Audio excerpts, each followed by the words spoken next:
What's up guys, welcome back to InvestingPH. This month the PSE moved down yet again, going to a low of 6,400. If you look at what drove the market, the biggest contributor was the materials sector, which went down negative 10.55%. Almost all sectors actually were in the red during the month, except for consumer discretionary, which only rose 0.27%. As for my portfolio, it went down as well, from last month's return of 13.70% now to only 11.73%, which is 218,004 pesos, making my total portfolio value to 2,076,404. This is from my total invested money of 1,858,400. Now, I've never withdrawn anything from this account, and I have no plans of doing so for the years to come, as I'm here for the long run to grow my money and reinvest every dividends I get until I can retire off of it. Now, most of my portfolio's gains come mostly from 4 stocks. DMC, which gave me more than 130% gain with dividends, Aboitiz Power 53%, Metro Bank 40%, and LTG 17.71%. Oh, and there's also China Bank, which gave me 33.96%. But this company only takes up a small portion of my portfolio, as I wasn't able to buy more shares of it as its stock price has already risen. If you look at my portfolio in my broker, almost half of the stocks I own are still in the red. Even some of the stocks I've shown a while ago that already gave me positive returns, like LTG, are still negative. This is because what your broker shows you is just capital returns. It doesn't account for dividends and dividends reinvested. That's why I advise you to make your own portfolio tracker or use online portfolio trackers like Simply Wall Street, which is the one I've shown, but more on that later. So technically, almost all my returns come from dividends, because as I've shown, our market still hasn't moved that much and has stayed in the negative zone ever since the day I started investing, which was in July 2019. Of the 284,000, 182,217 of it comes from dividends, which is 83.5% of my total return. That's why I can't emphasize enough how important it is to reinvest dividends. Just look what I'm getting from it alone. Back in 2019, I only got 161, then it climbed to 8,700, then 43,000, and last year 81,259. This year I've received 48,997. The best part of it, every dividend I got is now earning me more dividends. The dividends I received this year are actually earning more dividends again for me, since I've reinvested it into the companies in my portfolio that will still give dividends this year, letting it compound immediately. If you look at my monthly dividend tracker, in May, I got 3,499, compared to last year, which is only 876. This is a growth of 299%, and the trailing 12-month dividend income is 102,937, or a monthly average income of 8,578. Imagine from earning 161 pesos in my first year to averaging 8,578 a month, and there's more to come this year. I've estimated if all the companies that will still pay out dividends just paid exactly the same amount as last year, my year-end dividends would amount to more than 105,000. I am well on track to my goal of 10,000 pesos a month before I reach 30 years old, as I'm only 27 years old this year. This is already a good passive income. This can now pay for electricity, water, and my VUL. I'm already seeing my path to reaching financial freedom through dividends alone. That's why never underestimate dividends. I still see comments saying this doesn't work, it's a flawed strategy. Well, if you do it wrong, of course, it will be a flawed strategy. But what I'm doing is, I'm not just looking at dividends, I'm combining it with value investing. I pick companies that have good financials, like growing revenue, net income, equity, well-handled debt, and consistent dividend payout. And of course, it has to be trading at a discounted price. I don't just randomly choose the stock with the highest dividend yield out there.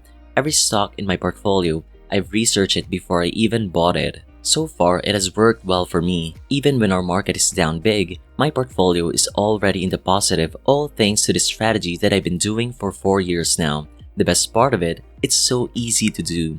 And by the way, one platform that helped me tremendously in researching stocks is Simply Wall Street. This is the one I've shown a while ago. They have tons of data available for you, and the way they present it is so clear and easy to understand.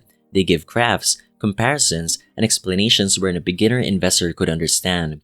They also give you updates on the stocks in your watch list, from earnings release, dividends, insider buying or selling, and when the stock falls below your computed buy price. And speaking of buy price, they also have a computation for you. The best part of it, they have two ways they computed it, from discounted cash flow or from analysts themselves. So if you don't know how to compute it, this will definitely help you out. But a warning, only use this as a guide. You still have to do your research well to identify if the stock is really undervalued or not. And there's more, they also have a portfolio tracker that lets you assess the health of your portfolio. So if you want to try it out, they offer their basic plan forever free. And if you do sign up using my link, you get a 14-day free trial of all their platform's features. Not only that, if you avail of their paid plan using my link, you can get up to 40% discount. So what are you waiting for? Try out Simply Wall Street. Going back, the stocks I bought this month are a lot: Globe, FGen, DDMPR, AUB, FLI, Megaworld, and DNL. It's like this since the money left over from the dividends I got from April, I reinvested again to the companies in my portfolio that are still trading at a discount and will still pay dividends this year, so that my dividends will already compound immediately. I was lucky enough to buy DNL again after its share price dropped to 6.80. Then they suddenly announced their dividend payout, which shot up their price again.